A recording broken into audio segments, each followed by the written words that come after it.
हर हर महादेव, जय भोले शंकर। भगवान शिव की कृपा आप सभी पर सदा सदा के लिए बनी रहे। आप सभी का मेरे इस YouTube चैनल पर बहुत बहुत स्वागत है। आज की इस वीडियो में मैं आप सभी के लिए श्रावण मास महात्म्य अध्याय 8 लेकर आई हूँ। इस अध्याय में भगवान शिव स्वयं श्रावण मास में किए जाने वाले बुध गुरु व्रत का वर्णन करते हैं और इस प्रकार कहते हैं, हे सनत कुमार, अब मैं समस्त पापों को नाश करने वाला बुध गुरु व्रत का वर्णन करूंगा, जिसे श्रद्धा पूर्वक करके मनुष्य परम सिद्धि प्राप्त करता है।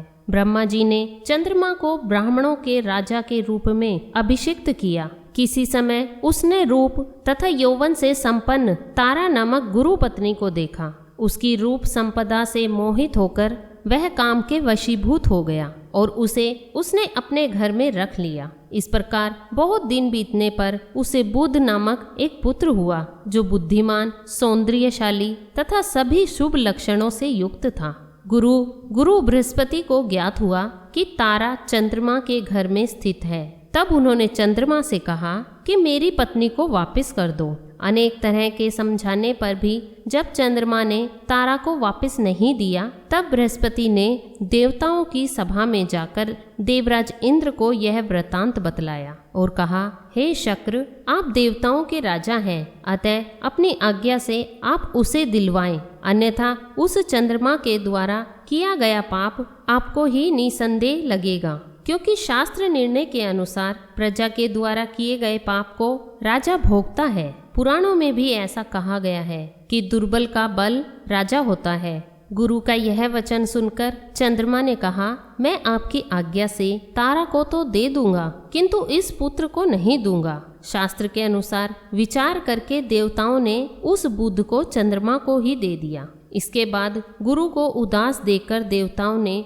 उन दोनों को वर प्रदान किया, हे चंद्र, अब तुम घर जाओ, यह तुम्हारा भी पुत्र है और बृहस्पति का भी, यह तुम्हारा पुत्र ग्रहों में प्रतिष्ठित होगा। हे सुराचार्य, आप यह दूसरा भी शुभ वर ग्रहण कीजिए कि जो बुद्धिमान व्यक्ति आप दोनों बुध गुरु का व्रत मिलाकर करेगा, उसे संपूर्ण सिद्धि होगी। यह सत्य है, इसमें संदेह नहीं। शंकर जी के लिए अत्यंत प्रिय इस श्रावण मास के आने पर जो लोग बुध तथा बृहस्पति को पूजन कर व्रत करेंगे, उसे सिद्धि प्राप्त होगी। इस व्रत में दही तथा भात का नैवेद्य व्रत सिद्धि में मूल हेतु है।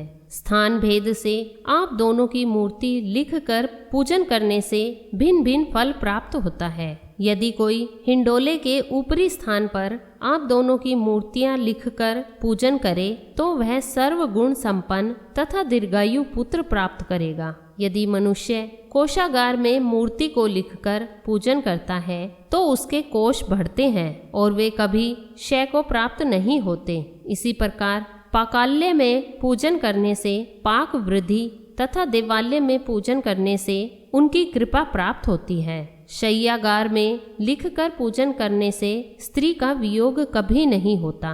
धान्यगार में लिखकर पूजन करने से धान्य की वृद्धि होती है। इस प्रकार मनुष्य उन फलों को प्राप्त करता है। इस प्रकार 7 वर्ष तक करने के बाद उद्यापन करना चाहिए। उद्यापन से पहले दिन अधिवासन करके रात्रि में जागरण करना चाहिए। सुवर्ण की प्रतिमा बनाकर विधि पूर्वक 16 उपचारों से पूजन करने के पश्चात तिल, घृत, चारु और अपामार्ग तथा अश्वत्थ से युक्त समाधियों से होम करना चाहिए। अंत में पूर्ण आहुति देनी चाहिए। उसके बाद मामा व भांजे को प्रयत्न पूर्वक भोजन कराना चाहिए। इसके बाद ब्राह्मणों को तथा अन्य लोगों को भी भोजन कराना चाहिए। स्वयं भी भोजन करना चाहिए। इस विधि से 7 वर्ष तक करने पर मनुष्य सभी मनोरथ को प्राप्त कर लेता है। जो इसे विद्या की कामना से करता है, वह वेद और शास्त्रों के अर्थों को जानने वाला हो जाता है।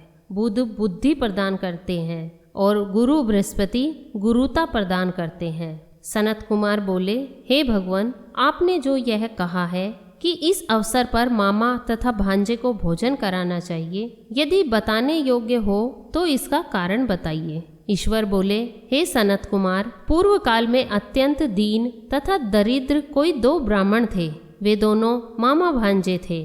अपना पेट भरने के लिए परिश्रम पूर्वक भ्रमण करते हुए वे दोनों किसी नगर में अन्न मांगने के लिए गए थे। उन्होंने घर घर में श्रावण मास में प्रत्येक वार को उस वार का व्रत होते हुए देखा, किंतु कहीं भी बुध गुरु का व्रत नहीं देखा। तब उन्होंने बहुत देर तक परस्पर विचार किया कि सभी वारों का व्रत तो सर्वत्र दिखाई पड़ रहा है, किंतु बुध गुरु का कहीं नहीं। अतः चूंकि यह व्रत अनुच्छिष्ट है, इसलिए हम दोनों को चाहिए कि इस शुभ व्रत का अनुष्ठान आदर पूर्वक करें। किंतु हे सनत कुमार, इसकी विधि न जानने के कारण वे दोनों संशय में पड़ गए। तब रात्रि में उन्हें स्वप्न में इस व्रत की विधि दृष्टिगोचर हो गई। इसके बाद उन्होंने उसकी विधि के अनुसार व्रत को किया, जिससे उन्हें अपार संपदा प्राप्त हुई। प्रतिदिन उनकी संपत्ति बढ़ने लगी और सभी लोगों को ज्ञात भी हो गई। इस प्रकार 7 वर्ष तक करके वे पुत्र व पौत्र आदि से संपन्न हो गए। उसके बाद उनके ऊपर प्रसन्न होकर बुध व गुरु प्रकट हुए और उन्होंने उन दोनों को यह वर दिया, आप दोनों ने हम दोनों के निमित्त इस व्रत को प्रवर्तित किया है। अतः आज से कोई भी इस शुभ व्रत को करे, उसे व्रत की समाप्ति पर मामा तथा भांजे को प्रयत्न पूर्वक भोजन कराना चाहिए। इस व्रत के प्रभाव से उसे सभी कामनाओं की परम सिद्धि हो जाती है और अंत में चंद्र सूर्य पर्यंत उसका हमारे लोक में वास होता है। इस प्रकार श्री स्कंद पुराण के अंतर्गत ईश्वर सनत कुमार संवाद में श्रवण मास महात्म्य में बुध गुरु व्रत कथन नामक 8वां अध्याय पूर्ण हुआ।